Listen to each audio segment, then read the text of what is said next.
Word.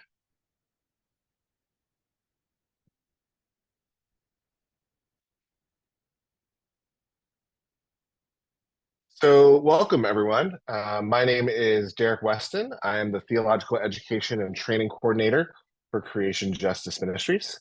The mission of Creation Justice Ministries is to educate, equip, and mobilize Christians and Christian institutions to protect, restore, and rightly share God's creation.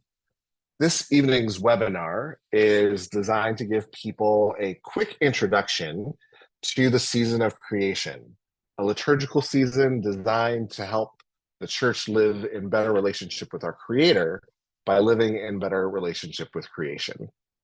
And we are hosting this webinar in partnership with our friends at One Home, One Future, and you'll hear a little bit more about them in a moment. Before we get started, a few housekeeping notes. We will have a short Q&A time at the end of the webinar.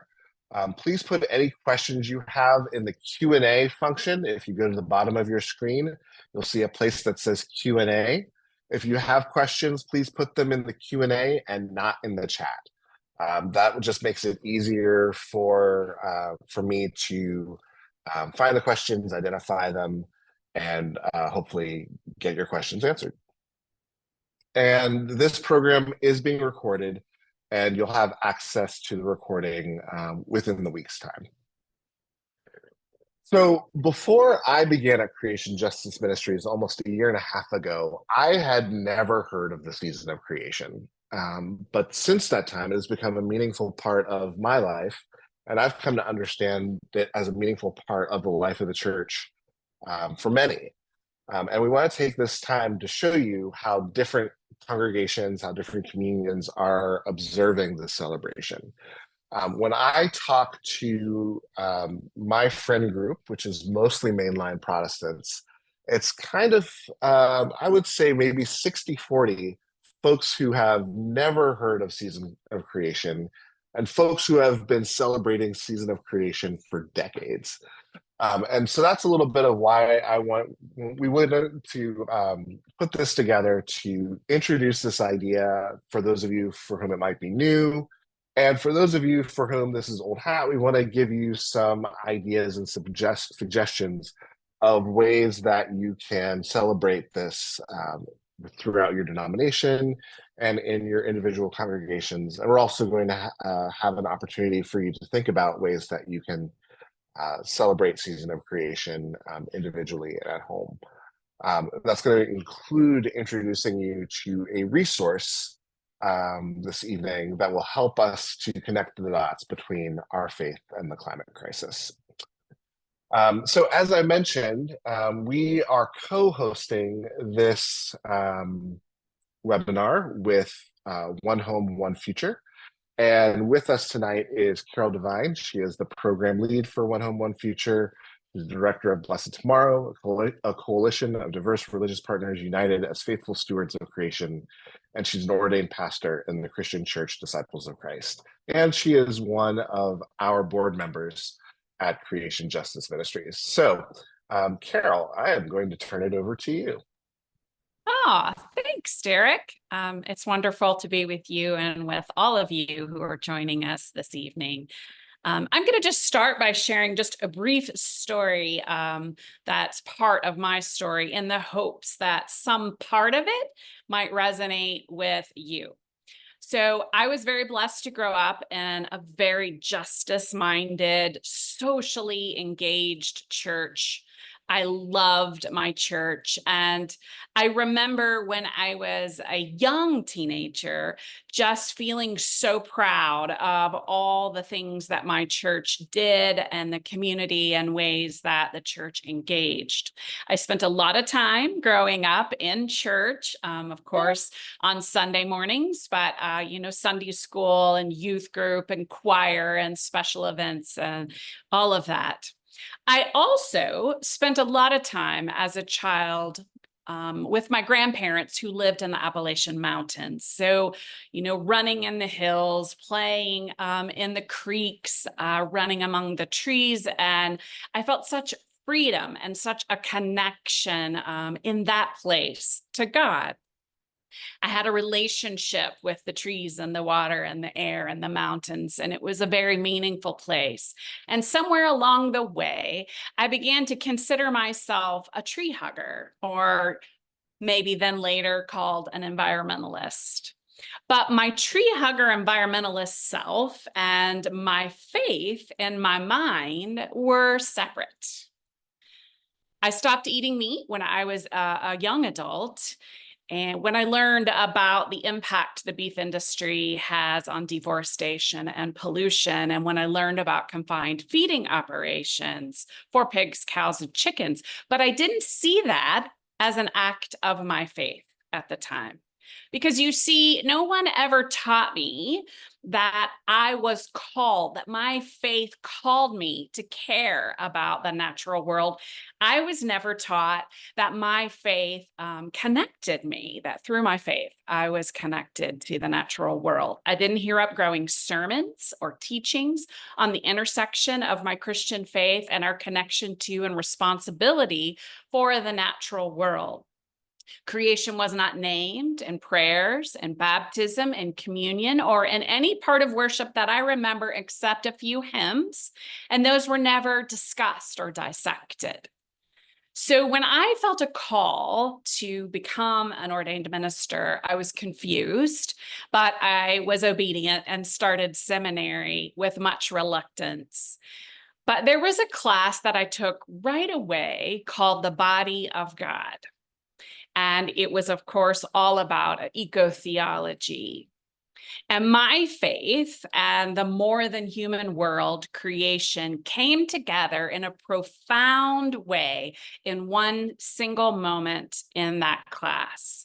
And I realized why I was called to ministry. And I realized that I was called to help other people of faith have that same profound moment and to understand their faith, our faith, through the connection with the more than human world. Because of that single moment in that seminary class, God used me, along with some others, to start the creation care ministry of my denomination called Green Chalice. It also, that single moment, then therefore led me to serve on the board of Creation Justice Ministries starting in 2011. And as a pastor in Kentucky for 14 years, that moment caused me to regularly weave creation care and climate justice into every worship service through prayers, hymns, communion, and more. We always celebrated Earth Day in the congregations I served. And when I learned about the season of creation, it just really opened up for me another opportunity to explore our climate change, the reduction of biodiversity in a longer, more in-depth way, covering a whole month rather than one Sunday for Earth Day. Season of Creation provided me a framework, but also permission and encouragement to really have fun. In conversation with the worship team of my church, we would choose a different theme for all of the Sundays, the 5 Sundays in September or through early October. That could be many things, but I remember us doing water and soil and air, humans, animals, justice, and lots more. And we would decorate the sanctuary. We would have prayer stations, special music. Sometimes we might show short video clips and many images on the screens in the congregation of beautiful scenes in nature. Through the years, we did book studies and had cooking classes. We had special speakers and preachers. We took the children and youth kayaking and hiking. We had spiritual retreats. We had blessing of the animals. The sermon and the children's moments were so fun and celebratory, but the messages of Season of Creation also challenged us. So the season of creation invites all of us, ministers and lay leaders, to use our imaginations and to bring nature into worship, or to take worship out into nature. So the good news is there's not a wrong way, really, to celebrate the season of creation. It is simply an invitation to the leadership, the worship leaders, to celebrate the season of creation and help the people in the pews, if you will, to connect their faith through Christ to creation care and to climate justice. As one of the great honors of my life as the director of Blessed Tomorrow, I've been honored to journey alongside 45 multi-faith partner denominations and organizations, including Creation Justice Ministries, to create a campaign that is for all people of faith, for all congregations, all communities of faith, all spiritual people, and it is called One Home, One Future, as Derek said. One Home, One Future is open and free to all congregations, all individuals who desire to come together as people of many faiths for meaningful and just climate solutions. Together as faith leaders, we educate, activate, and support clergy, congregants, youth, and all spiritual people with accessible and positive trainings, events, a fast-growing community, and a robust resource hub that includes several resources, old and new, for Season of Creation. And so I do invite you to check that out, and I'll put that link in the chat. So I invite you to join, all of you, One Home, One Future. Join the over 150,000 people of faith across the U.S. now who are involved in this in order to be supported with Season of Creation resources, but so much more. And I also want to say that one of the great lessons that I got by participating in Season of Creation for over a decade is that it helped me to understand, and practice is the best word, that caring for creation and climate justice in my church were not another program, they weren't another to do, but they can be integrated into all of the things that we already do as ministers and as faith leaders. And so I invite all of us to enter into Season of Creation this year with kind of excitement and imagination of the various things that we might want to do, and to understand that it isn't a burden, but an invitation to do something more. And I'll turn it back over to you, Derek. Thank you, Carol. And thank you for that invitation to think of the ways in which our congregations, and for each of us individually, the ways that we can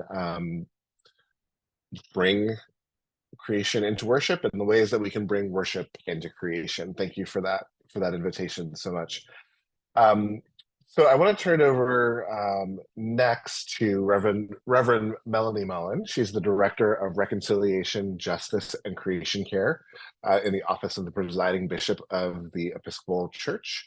And I was especially excited to have Melanie here because last year, as Season of Creation rolled around, I noticed, maybe it's just my circle and maybe it's just my particular slice of the social media algorithm, but throughout the Season of Creation last year, I saw Episcopal congregations celebrating the Season of Creation in a lot of incredible creative ways.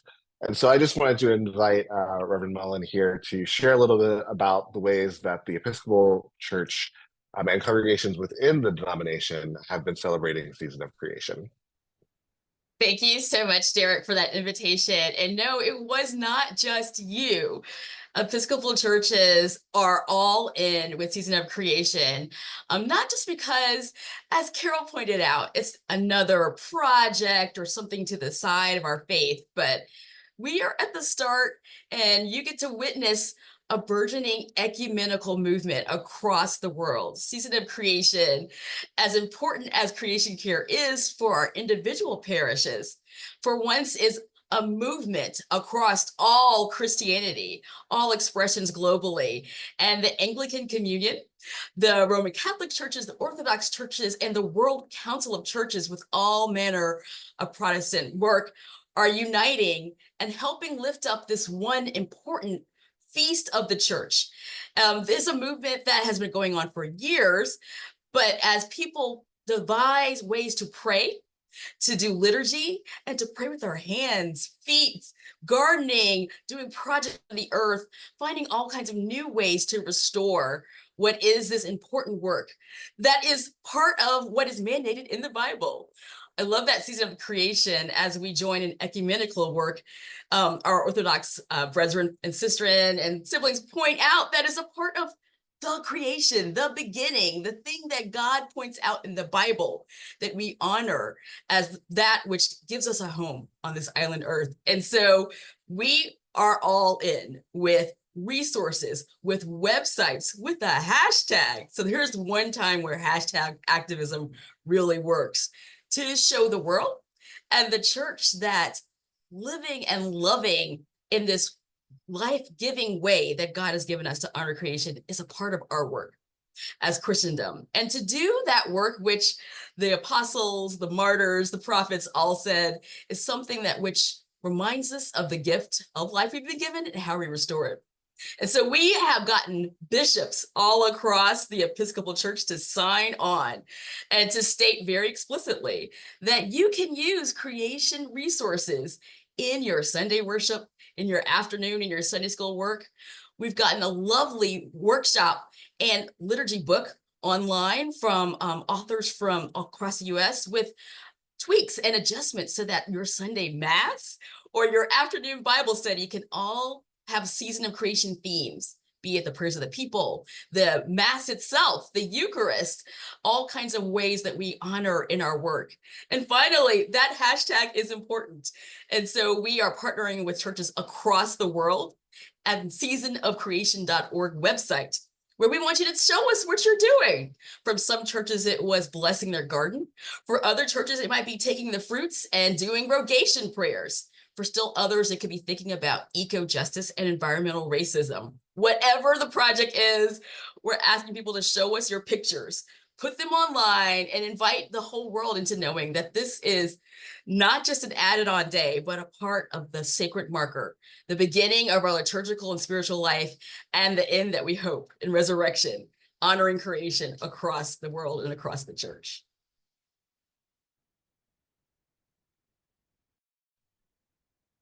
Thank you, Melanie. Thank you, and I'm glad to know it wasn't just me. I'm glad to know that, and I wasn't just imagining it. That there really was a strong Episcopal presence online, and it was great to see. And I hope that we will join in with the Episcopal Church, regardless of our denomination. Join in with making the season of creation visible. Making the call to care for creation visible, making it seen that we as people of faith care deeply about God's creation and the ways in which it is tended to. So thank you, Melanie, so much for being here with us this evening, and thank you for the great work that is happening in your denomination. Next, I want to invite Urania Markaki, who is the program coordinator from the Greek Orthodox Archdiocese of America and is currently representing the GOA at the United Nations amongst her other responsibilities. And she took time away from those responsibilities to be with us this evening. So Urania, thank you so much for being with us and for sharing with us what the Greek Orthodox Church is doing around Season of Creation. Thank you. Thank you for having me and for having us too. Good afternoon, everyone. So the Orthodox Church has a profound connection with the natural environment and the natural world, viewing creation as an icon of the divine presence. This connection has been particularly highlighted through the observance of the Season of Creation, which begins on 1st of September, the day designated by the Ecumenical Patriarchate as a day of prayer for the protection of the environment. This observance was first proclaimed in 1989 by the Patriarch Demetrius I, and has since been embraced by Christians worldwide. And the World Council of Churches expanded this observance from September 1st to October 4th. This period aligns with our liturgical year, starting the Feast of the Induction, which marks the beginning of the ecclesiastical year and invites us to reflect on the interconnectedness of all creation. A few words about this theme of this year's theme, which is hope and act with creation. It calls us to connect our faith with our action, reflecting our hope in God's plan for the world. The theme emphasizes the necessity of not just envisioning a better future, but actively participating in the restoration and preservation of our environment. The theme finds its roots in the biblical promise of hope and renewal. As the Apostle Paul writes, "For the creation waits with eager longing for the revealing of the children of God. For the creation was subjected to futility, not of its own will, but by the will of the one who subjected it, in a hope that the creation itself will be set free from its bondage to decay and will obtain the freedom of the glory of the children of God." This passage highlights the intrinsic connection between humanity and the rest of creation. It reminds us that our hope in God's promise of redemption extends to all of creation, which eagerly awaits liberation and renewal. Our actions, therefore, are not only about preserving the environment, but also about fulfilling our role as co-creators with God, working towards the restoration of the entire cosmos. In this light, Hope and Act with Creation urges us to engage in both contemplation and practical efforts to care about the environment and the earth. It challenges us to see environmental stewardship as a vital part of our spiritual journey, where hope in God's future inspires our present actions. When speaking about creation, there is no contemplation possible without service, of course. As Orthodox Christians, we're not only called to acknowledge the gift of the natural environment, but also to preserve it in the same way we take care of our church. Creation is a sacred space. Specifically, the Greek Orthodox Archdiocese of America, through its parishes, strives to celebrate and preserve the natural environment and world by raising awareness, taking actions within its parishes, advocating in policymaking, and ultimately praying. Practical steps that we're taking, I think one of the most important one is the Greening the Parishes. To embody this theme, we're promoting the Greening the Parishes initiative. This includes practical measures such as reducing waste, conserving energy, and fostering biodiversity in church properties and surrounding communities. These actions are tangible expressions of our hope and commitment to creation. As far as the action taking goes, the Department of the Inter-Orthodox Ecumenical and Interfaith Department has created the How to Green Your Parish videos,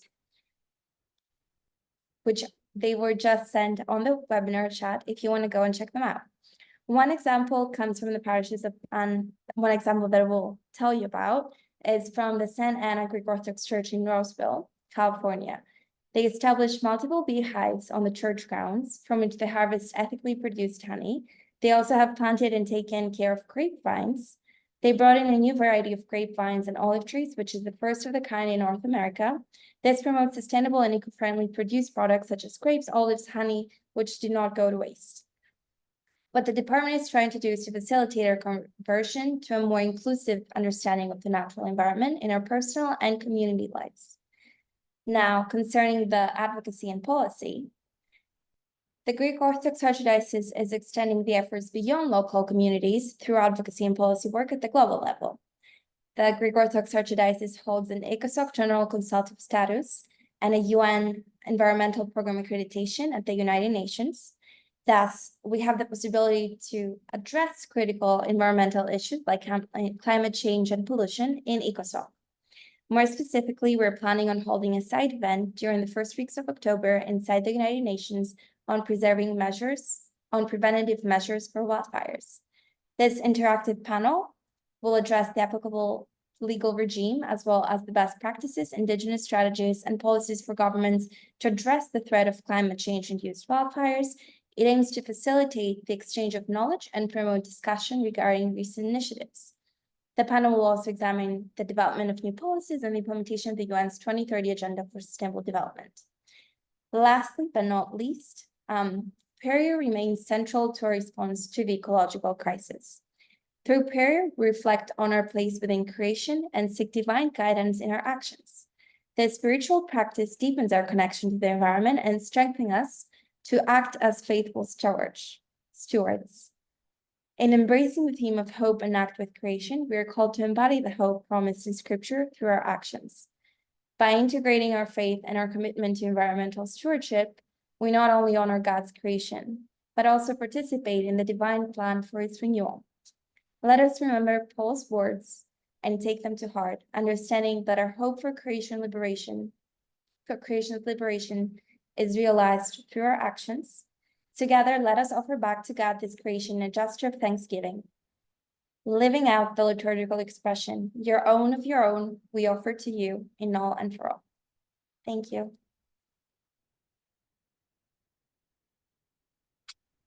Thank you. And thank you for the reminder of the need to hold our worship and our theology in concert with advocacy and action. That's a powerful reminder. And as we were thinking about the ways that we both bring creation into worship and our worship into creation, one of the ways that we do that is by speaking on behalf of creation in those spaces where our voices need to be heard. So thank you for that important reminder.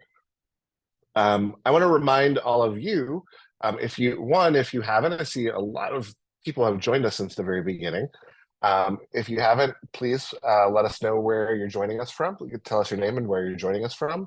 And also, if you have any questions for any of the panelists who are speaking this evening, please put them into the Q&A, which is at the bottom of your screen. You'll see a Q&A box. If you have any questions for any of our panelists, please put those down there at the bottom.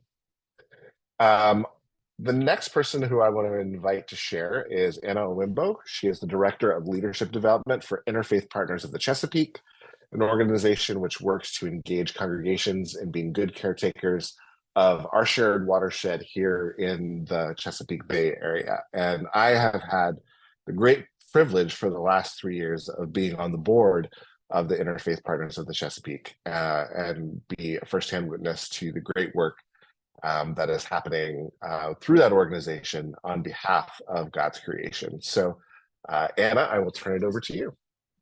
Yeah, thanks, Derek. And, thanks for your dedication to the work that we do. I really liked the way Carol started off by saying, the season of creation is really an invitation to really recognize the power of the faith community in the ability to make change around creation care. So, I sometimes think about Interfaith Partners for the Chesapeake as a clearinghouse of different ideas. So if you're wondering what you can do, come to our website and check it out, because we also have a lot of complementary resources in addition to what, One Home, One Future also has. I'm going to, just kind of use my time to give you a quick summary about IPC and how much of the work we do would feed directly into the season of creation. We mainly work in two ways. One is by raising awareness of the power that, we all can have in restoring clean water and promoting environmental justice. And then in addition to that, we also offer hands-on coaching and other assistance, helping congregations to not only plan actions and projects, but also to pay for them and to get the technical assistance they need to install healing projects in their communities, such as, doing tree plantings and making sure the trees survive and are well maintained, doing native plantings, starting your native gardens, and much more. And we work with hundreds of congregations, mainly in the District, Maryland, and Virginia area, and a number in Washington, D.C. And one of the ways that we, engage congregations is we have this partner congregation pledge. And we encourage folks to start as a commitment to their work, signing the partner congregation pledge, and anyone can sign the pledge regardless of whether or not you're in the Chesapeake Bay. We also act, as I mentioned, as a translator and a connector between the faith community and the environmental community. So, for example, if you're not really sure how to make a connection with the National Wildlife Federation, for example, to be part of their Sacred Grounds program, we already work with them, and we can, make that connection and work to coach you along the way, so that you can actually have a National Wildlife Federation certified native plant garden on your property. And we try as much as possible to tailor solutions to congregational needs. And one of the tools that we use is the menu for action. And so what we tried to do is have a menu for action for each region and in various different counties in the Chesapeake Bay watershed. And so you can go to our website. We have a whole resource tab with menus for action. Some of them are really tailored with, additional resources that are very local. And then we also have a multi-regional menu for action. We also host monthly learning lab webinars. And these are designed sort of as a continuing education for our partner congregations. And we pair it with a Faithful Green Leaders training that we've designed to help participants build and strengthen green teams at their congregations. Because what we found is that whenever a congregation starts a project, they're much more successful if they already have a strong green team, and they're more likely to consistently take actions that benefit the environment and build resiliency. So all of these Learning Lab webinars are recorded and they're available. And I encourage you, if you're stuck and you're looking for something to do, go through our list and hold a watch party, for example. We have like really great speakers who dedicated their time to pulling together all of these webinars. So, feel free to use them. They're all free. I would, put on my economics hat and say they're paid for. They're not free, but everything's available on our website. And then these Learning Lab webinars, if you're hosting a watch party, that's also a great setting to network and do some peer-to-peer learning.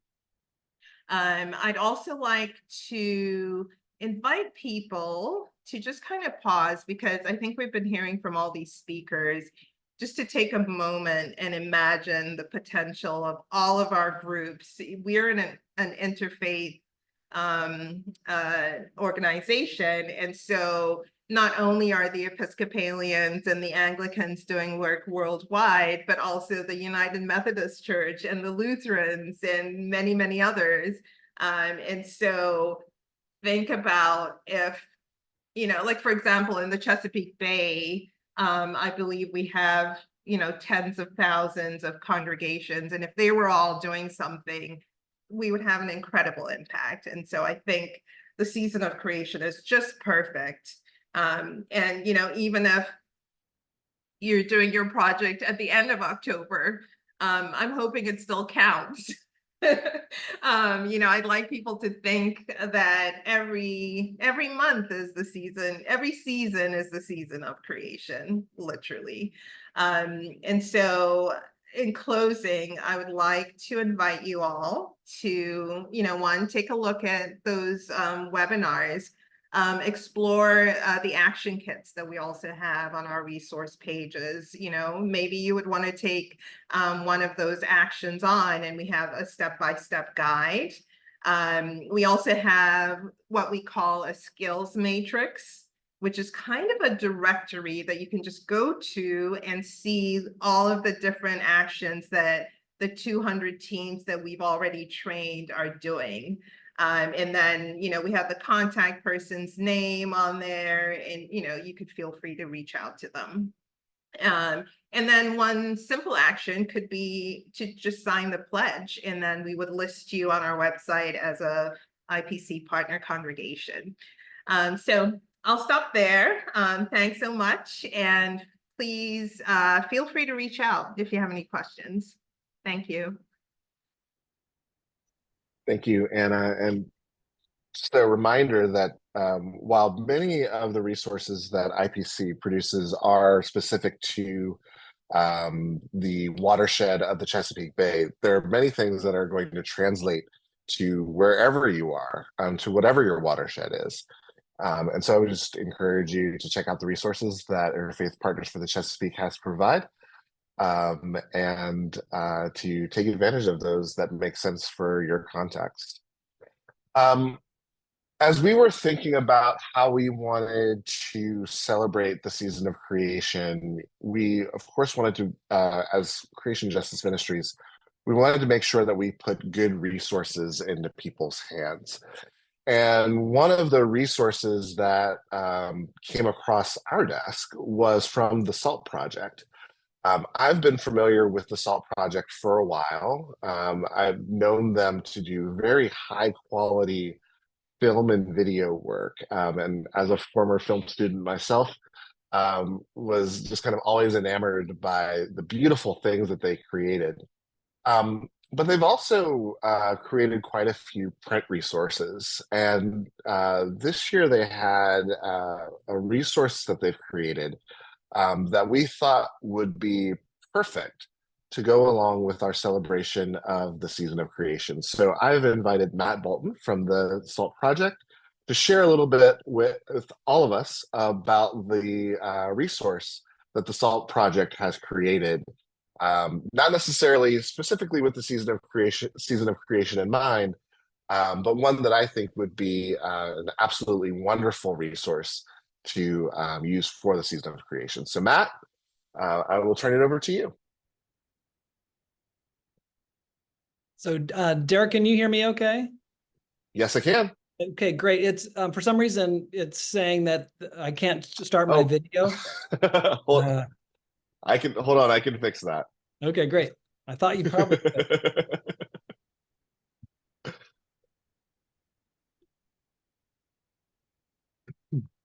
Go ahead now. All right. Okay, great.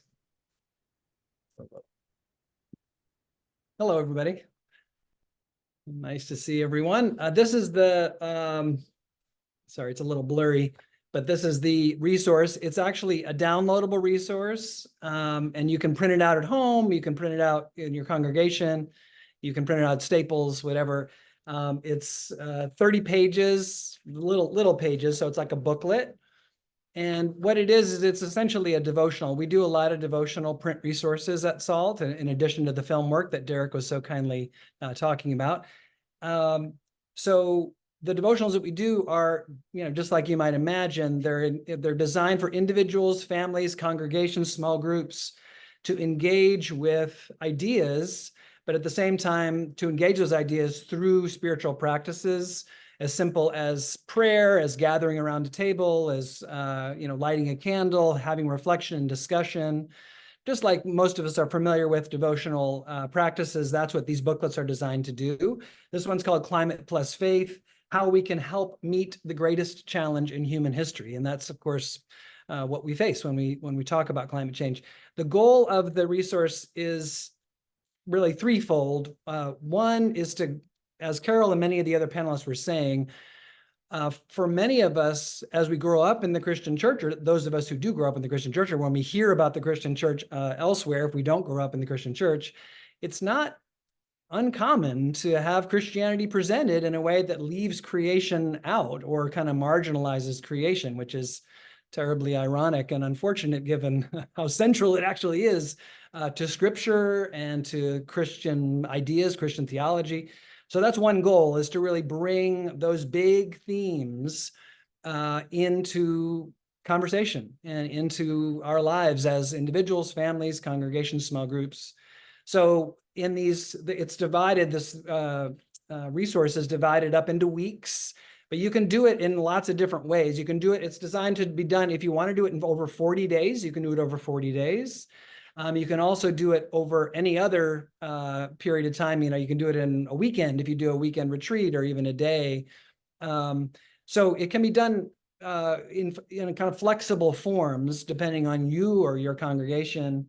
But that first goal is to get those big ideas about creation, about Genesis, the two creation stories in Genesis. Also, the Exodus story, the great story of liberation, that's often not thought of as a creation story, but it really is. There's all kinds of really deep and rich themes that relate to creation that are right there at the heart of that story of Moses and the Israelites and the liberation from Egypt into the promised land, right? Land is right at the heart of it. There's lots of really wonderful resources there to think theologically together. And then, of course, the teachings of Jesus as well, and some of the key practices in Christianity. So that's what you go through as you go through this resource. You walk through those big ideas, Genesis, Exodus, Jesus, and then some of the key kind of practices of Christianity, including accountability and truth-telling. That's kind of one big practice that's in the resource. And then celebration and praise, that's another. So that's really the second level, is these kind of practices, that there's not only devotional guides here or pathways, there's also practices that you or your family or your small group can do. And then finally, there's an action plan component, so that the participants in this devotional, they'll be invited during each stage to build an action plan over 7 steps. And, they're basic steps that a lot of us are familiar with, but they're really, really powerful steps about taking account of, first of all, building some, a team, making some alliances, some connections, some relationships. And then doing an inventory of what you're good at, what gives you joy, what's needed in your local context. And then it tries to put all that together into a broader strategy that we can think, because I know I always feel discouraged and feel overwhelmed when I think about, especially around the challenges around climate change and the collapse of biodiversity. There's a lot of despair. There's a lot of grief out there. There's a lot of feelings of disempowerment. So one of the things we try to do here in the devotional is to cast a vision for what our individual action plans might do in the big picture. What's the overall strategy that we fit into, but then also to get really nitty-gritty and really specific about what you can do in your life, in your home, or in your church, or in your neighborhood. So by the end of the devotional, each participant, whether it's a small group or an individual, a family, etc., will have an action plan and some steps for them to take. So that's what the devotional's designed to do.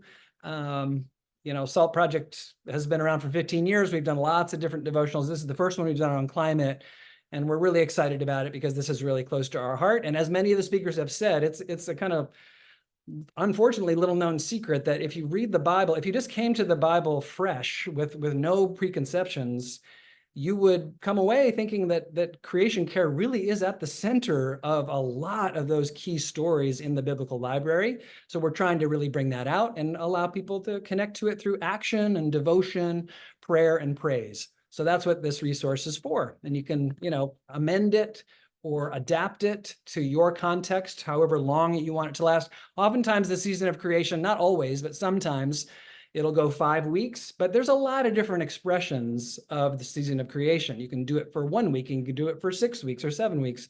So this is a resource that's designed to be flexible for you and your context and your timing.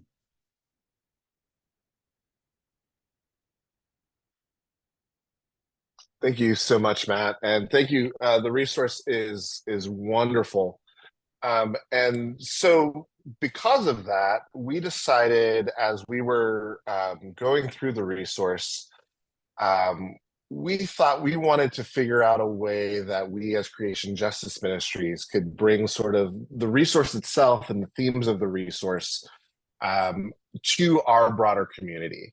So over the course of the season of creation, on Monday evenings, we are going to be having Vespers with Creation, a short worship service where we're going to have some prayer, some music. We're going to use the themes and scripture that are highlighted in the Climate Plus Faith resource, and we're going to have short reflections on them just to have a little space for some online worship, particularly for those of us for whom maybe we won't get Season of Creation on Sunday morning. Maybe we won't get it in our worship space. We want to have a little bit of space to provide a space for some worship ideas and some time to sit with creation as we go through this season. So I will put the link to that in the chat. I want to again, I'm going to share a couple more resources from Creation Justice Ministries. But before I do that, I do want to remind you, as we're getting close to wrapping up, if there are any questions, please put them in the Q&A at the bottom. So I want to share with you a couple things. It's been mentioned already that there is a seasonofcreation.org. Seasonofcreation.org is where you will find the overall theme that Urania was speaking of. That will connect you to the global community of people who are celebrating Season of Creation. And there are resources for the bulletins and resources for videos. It's an excellent kind of hub for all things Season of Creation. There's also seasonofcreation.com. Somehow we didn't get on the same page there, but seasonofcreation.com, for those of you who are thinking about preaching through this season, seasonofcreation.com has the Season of Creation lectionary, which will kind of give you some texts that are broken up by theme, and give you an opportunity to explore those themes as you are going through the Season of Creation. Yes, Matt, can you put the link for the SALT project resource into the chat? Amazing, thank you. And then one other resource that is coming out of Creation Justice Ministries. Over the last year, in fact, I believe we started it last year with the Season of Creation. We started doing a podcast called The Green Lectionary, where we look at the text from the Revised Common Lectionary and we ask the questions, where is creation in this passage? So seasonofcreation.com will give you some resources for the Season of Creation specific lectionary. What we will do for the Green Lectionary is give you some resources to preach Season of Creation messages from the Revised Common Lectionary, recognizing that a lot of churches are pretty connected to the Revised Common Lectionary. So we will have episodes of the Green Lectionary starting in mid-August. I believe August 16th will be or 23rd will be our first episode for Season of Creation. So be on the lookout for that. Wherever you get your podcasts, you can find the Green Lectionary. And we have great guests on who are folks who are thinking deeply about the intersections of creation and faith. So want to invite you to consider that resource as well. Well, I'm not seeing a whole lot in the chat, and that's okay. I feel like we've given you a lot of resources. And so I just want to thank our panel. I want to thank you, Carol. Thank you for the work of One Home, One Future for co-hosting this with us. Thank you, Melanie. Thank you, Anna. Thank you, Arania. And thank you, Matt, for all of the resources that you have provided for our audience. And I hope that you all will take advantage of the resources that we've provided. I hope that if Season of Creation, one of the reasons that we wanted to do this a month out was so that you had time to prepare for the Season of Creation. We wanted to give you an opportunity to think about maybe your church's, maybe there's some ideas now and you've got to shift gears a little bit. So we wanted to give you a little bit of time out, a little bit of lead time to think about how you might approach these things. Of course, you can learn more about Creation Justice Ministries and all the work that we have going on at creationjustice.org. including our next webinar, which will be part of our Summer Reads program, which will be a conversation with Mallory McDuff and Ellen Davis about our last best act as we think about life, death, and new life. So having some conversations about green burial and the ways that even in death, we can give back to the places and people that mean the world to us. So thank you for everyone. This is being, as Carol mentioned in the chat, this is being recorded. You'll probably receive this in about a week's time. Thank you for our panelists for being with us tonight, and I hope you all have a great evening.